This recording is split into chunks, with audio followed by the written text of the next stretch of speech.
ಭದ್ರತಾ ಅವ್ರಿಗೆ ಹೇಳಿ ಕಾಂಗ್ರೆಸ್ ನಾಚಿಕೆ ಮಾನ ಮರ್ಯಾದೆ ಇತ್ತಲ್ರಿ. ಹಿಂದೆ 10 ವರ್ಷದ ಹಿಂದೆ ಎಷ್ಟು ಆಗ್ತಿದ್ದು ಅರೆ ಪಾರ್ಲಿಮೆಂಟ್ನಾಗೂ ಸಹ ದಾಳಿ ಆಯಿತು. ಈಗ ಇದೊಂದು ಘಟನೆ ಆಗೈತಿ, ಇದನ್ನೇ ನಾವು ಸಮರ್ಥನೆ ಮಾಡ್ಕೋದಿಲ್ಲ.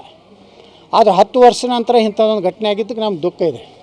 ಅದು ನಾ ಹೇಳೋದೇನೆಂದರೆ 10 ವರ್ಷ ಶಾಂತಿ ಇದ್ದಿದ್ರ ಬಗ್ಗೆ ನೀವು ಮಾತಾಡಲಿಲ್ಲ. ಆರ್ಟಿಕಲ್ 370 ಅದನ್ನು ರದ್ದು ಮಾಡಬೇಕಾದ್ರೆ ನೀವು ವಿರೋಧ ಮಾಡಿದ್ರಿ. ಅಯೋಧ್ಯೆ ರಾಮ ಮಂದಿರ ಮಾಡೋದಕ್ಕೆ ವಿರೋಧ ಮಾಡಿದ್ರಿ. ವಕಫ್ ಕಾನೂನಿಗೆ ನೀವು ವಿರೋಧ ಮಾಡಿದ್ರಿ. ನಿಮ್ಮ ಕಾಂಗ್ರೆಸ್ಸಿನ ಏನು ನೈತಿಕತೆ ಐತೆ? ಹಿಂದೂಗಳ ಬಗ್ಗೆ ಏನು ನಿಮ್ಮದು ನೋಡಿರಿ. ವಕಫ್ ಬಗ್ಗೆ ಇದೆ ರಾಹುಲ್ ಗಾಂಧಿ ಅವ್ರ ತಂಗಿ ಪ್ರಿಯಾಂಕಾ ವಾಡ್ರಾ ಪಾರ್ಲಿಮೆಂಟಿಗೆ ಯಾಕೆ ಮಾತಾಡಲಿಲ್ಲ? ತಮ್ಮ MP ಗಳಿಗೆ ಹಚ್ಚಿ ಹೊರಗೆ ಹೋದ್ರಲ್ಲ, ಅದು ಬಿಲ್ ಪಾಸ್ ಆಗೋ ಮುಂದೆ ನೀವು ಬಂದು ಓಟ್ ಹಾಕಿದ್ರಲ್ಲ. ಇಂಥ ದುರಂತ ಕಾಂಗ್ರೆಸ್ಸಿನಿಂದ ಒಂದೊಂದು ಭದ್ರತಾ ವೈಫಲ್ಯಗಳು, ಯಾವುದೇ ಅಂಥ ಕಠಿಣವಾದಂಥ ಸರ್ಕಾರ ಇದ್ದರೂ ಒಂದೊಂದು ತಪ್ತಾವೆ.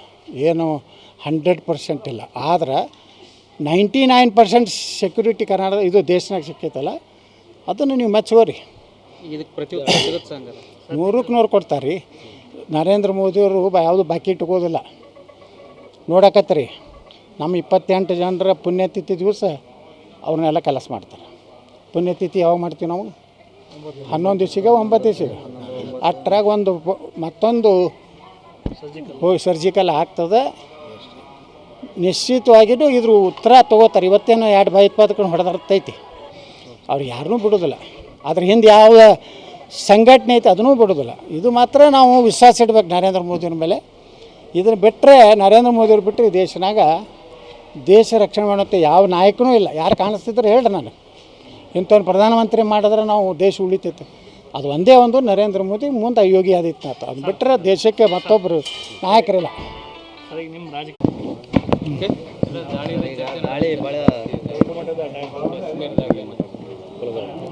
ನೋಡ್ರಿ, ಇವತ್ತು ಕಳೆದ 10 ವರ್ಷದಿಂದ ಕಾಶ್ಮೀರ ಕಣಿವೆ ಭಾಳ ಶಾಂತಿ ಇತ್ತು.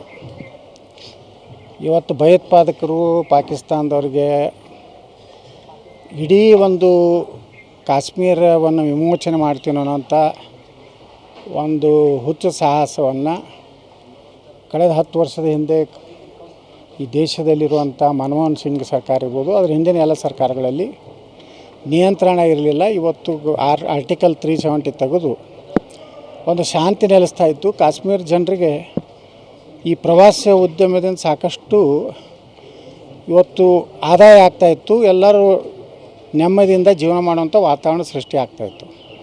ಇದನ್ನು ಪಾಕಿಸ್ತಾನದಲ್ಲಿರುವಂಥ ಭಯೋತ್ಪಾದಕರ ಏನು ಗುಂಪುಗಳಿವೆ, ಇದನ್ನು ನೋಡೋದಾಗಲಿಲ್ಲ.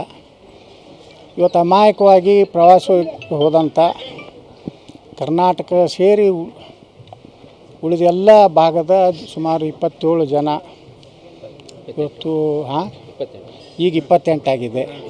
ಇನ್ನು 12-13 ಜನ ಸ್ಥಿತಿ ಗಂಭೀರ ಇದೆ. ಇದು ಭಯೋತ್ಪಾದಕರು ಒಂದು ಹತಾಶರಾಗಿ ಇವತ್ತು ಪಾಕಿಸ್ತಾನಕ್ಕೆ ನೇರವಾಗಿ ಭಾರತದ ಜೊತೆಗೆ ಯುದ್ಧ ಮಾಡುವಂಥ ತಾಕತ್ತು, ಧೈರ್ಯ ಇಲ್ಲ. ಈ ರೀತಿ ಕುತಂತ್ರ ಮಾಡಿ ಅಮಾಯಕ ಜನರ ಮೇಲೆ ಗೋಳಿಬಾರು ಮಾಡುವಂಥದ್ದು ನಿಜಕ್ಕೂ ಯಾವುದೇ ಧರ್ಮ, ನಮ್ಮ ಧರ್ಮದಲ್ಲಿ ಅಂತರೂ ಇಲ್ಲ ಇಂಥ ಹೇಡಿ ಒಂದು ಕೃತ್ಯ ಮಾಡೋದು. ಅದು ಇಂಥ ಹೇಡಿ ಕೆಲಸ ಮಾಡುವಾಗ ಒಬ್ಬ ಇಸ್ಲಾಂ ಮುಲ್ಲಾ ಆಗಲಿ ಜಾತ್ಯತೀತ ನಾಯಕರು ಖಂಡನೆ ಮಾಡೋದು ಬಿಟ್ಟು ಭದ್ರತಾ ವೈಫಲ್ಯ ಅಂತ ಹೇಳ್ತಾ ಇದ್ದಾರಲ್ಲ, ಇದು ದುರಂತ ಈ ದೇಶದ್ದು. ಇಂಥ ನಕಲಿ ಜಾತ್ಯತೀತ ಷಂಡ ಜಾತ್ಯತೀತರು ಏನು ಈ ದೇಶನಾಗ ಅದಾರ, ಇಂಥವರಿಂದ ಈ ದೇಶಕ್ಕೆ ನೆಮ್ಮದಿ ಸಿಗ್ಲಿಕ್ಕೆ ಸಾಧ್ಯ ಇಲ್ಲ. ನಮ್ಗೆ ವಿಶ್ವಾಸ ಇದೆ ಪ್ರಧಾನಮಂತ್ರಿ ನರೇಂದ್ರ ಮೋದಿಯವರು, ಅಮಿತ್ ಶಾ ಅವರು ಈ 28 ಜನರ ಏನು ಹತ್ಯೆ ಆಗಿದೆ ಇದರ ಶೇಡನ್ನು ಪಾಕಿಸ್ತಾನದ ಮೇಲೆ ನಿಶ್ಚಿತವಾಗಿ ತಗೋತಾರೆ. ಸಂಪೂರ್ಣವಾಗಿ ಭಯೋತ್ಪಾದನೆ ನಾಶ ಆಗಬೇಕಾದ್ರೆ ಈ ಒಂದು ಜಾತ್ಯತೀತ ಅನ್ನುವಂಥ ಶಬ್ದ ಹೋಗಬೇಕು. ಯಾರೇ ದೇಶದ ವಿರುದ್ಧ ಹಿಂದೂಗಳ ಮೇಲೆ ದೌರ್ಜನ್ಯ ಆಗಲಿ ಅತ್ಯಾಚಾರ ಮಾಡಿದ್ರೆ ಅಲ್ಲೇ ಗುಂಡಿಕ್ಕಿ ಕೊಲ್ಲುವಂಥ ಕಾನೂನು ಈ ದೇಶನಾಗ ಬರಬೇಕಾಗಿದೆ. ಇನ್ನು ಮೇಲೆ ನಾವೆಲ್ಲರೇ ಕೋರ್ಟು ಅವರಿಗೆ ಸಮನ್ಸ್ ಕೊಡೋದು, ಅವ್ರನ್ನ ತಂದು ಜೈಲಿನಲ್ಲಿ ಹಾಕಿ ವರ್ಷಾನುಗಟ್ಟಲೆ ಬಿರಿಯಾನಿ ತಿನ್ನಿಸಿ ಮತ್ತು ಅವ್ರನ್ನ ಬಿಡುಗಡೆ ಮಾಡುವಂಥದ್ದು, ಬೇಲ್ ಆಗುವಂಥದ್ದು, ಇದೆಲ್ಲ ತಪ್ಪಬೇಕಾದ್ರೆ ನೇರವಾಗಿ ಎನ್ಕೌಂಟ್ರ್ ಈ ದೇಶದಲ್ಲಿ ಅನಿವಾರ್ಯ ಇದೆ. ಯಾಕಂದ್ರೆ ನಮ್ಮ ಹಿಂದೂ ಧರ್ಮ ಉಳಿಲಿಕ್ಕೆ ಸಾಧ್ಯ ಇಲ್ಲ.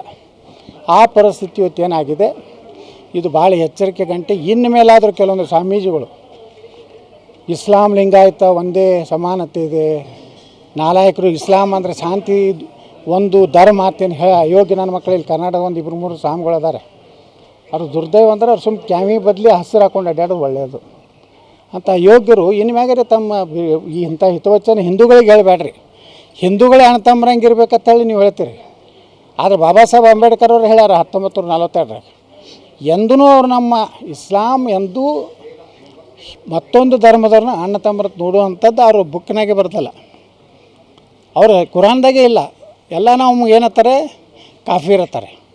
ಮೂರ್ತಿ ಪೂಜೆ ಮಾಡೋರು ಎಲ್ಲರೂ ಕಾಫಿರು. ನಮ್ಮನ್ನು ನಾವು ನಾಶ ಮಾಡೋದು ಅವ್ರ ಧರ್ಮದ ಮೂಲ ತಿರುಳು.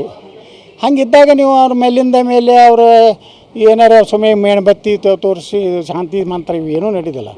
ಇದಕ್ಕೆ ಒಂದೇ ಮಂತ್ರ ಈಕಿಪಾಟಿಸಮ್ ಅಂದ್ರೆ ಇದು ನಿರ್ನಾಮ ಕೊತ್ತು ಹೋಗ್ಬೇಕಿದ್ದು ಏನು ಭಯೋತ್ಪಾದನೆ ಅದಲ್ಲ. ಅವ್ನು ಮಾಡಿದ್ಮೇಲೆ ಅವ್ನು ಅಲ್ಲೇ ಹೊಡಿಬೇಕು, ಅವ್ನು ಸೀದಾ ಮ್ಯಾಗ ಸ್ವರ್ಗಕ್ಕೆ ಕಳಿಸ್ಬೇಕು. ಅಟ್ಟೆ ಸ್ವರ್ಗ ಅಲ್ಲ, ಅವ್ರು ಹೇಳ್ಕೊತಾರೆ ಜನ್ನತ್ ಅಂತಾರೆ. ಅವ್ರು ಎಲ್ಲಿ ಹೋಗ್ತಾರೆ ಯಾವ ಚೊಳ್ಮಗ್ ಬರುತ್ತೆ.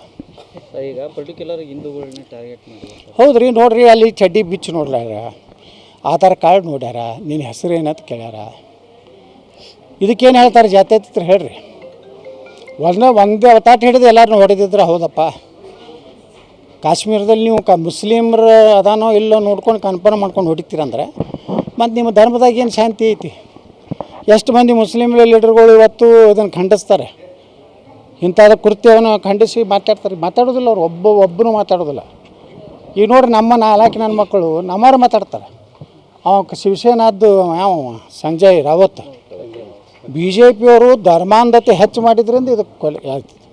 ಬಾಳಾ ಸಾಹೇಬ್ ಠಾಕ್ರೆ ಅಂತ ಒಬ್ಬ ಈ ದೇಶದಲ್ಲೇ ಒಂದು ಕಾಲಕ್ಕೆ ಬಾಳಾ ಸಾಹೇಬ್ ಠಾಕ್ರೆ ಅಂದ್ರೆ ಇಡೀ ಮುಂಬೈ ನಡುಕ್ತಿತ್ತು. ಅಂಥವ್ರು ಹೊಟ್ಟೆಯಾಗಿ ಹುಟ್ಟಿದವಂಥವ ಔರಂಗಜೇಬ್ ಹುಟ್ಟಿದಂಗೆ ಆಗಿದೆ. ಇದು ದುರಂತದು. ಏನು ಮಾಡೋದು, ನಮ್ಮದು ಹಿಂದೂಗಳದೇ ದುರಂತ. ನಮ್ಮಲ್ಲಿ ಏನಾಗ್ಯವ್ರಿ 106 ಜಾತಿ, ಒಂದು ಜಾತಿ ಸಂಘರ್ಷ. ಇದ್ರ ಲಾಭ ಅವ್ರು ನೋಡ್ರಿ ಎಲ್ಲರೂ ನೋಡ್ರಿ. ಇವತ್ತು ಇಲ್ಲೇ ನಮ್ಮದು ಜಾತಿ ಗಣನೆ ಮಾಡ್ಯಾರ. ಮುಸ್ಲಿಮರು ಅನ್ನೋದೇ ಒಂದು. ನಮ್ಮ ಹಿಂದೂಗಳಿಗೆ ಎಷ್ಟು ಹೊಡೆದಾರ ರೀ, ಲಿಂಗಾಯತರಿಗೆ ಎಷ್ಟು ಹೊಡೆದಾರ. ವೀರಶೈವ ಬೇರೆ ಅತ್ತ, ಲಿಂಗಾಯತ ಬೇರೆ ಅತ್ತ. ಅಲ್ಲಿದಿಂದ ನಮ್ಮ ದಲಿತರೊಳಗೆ ಎಷ್ಟು ಹೊಡೆದಾರ ನೀವೆಲ್ಲ ತಿಳ್ಕೊರಿ.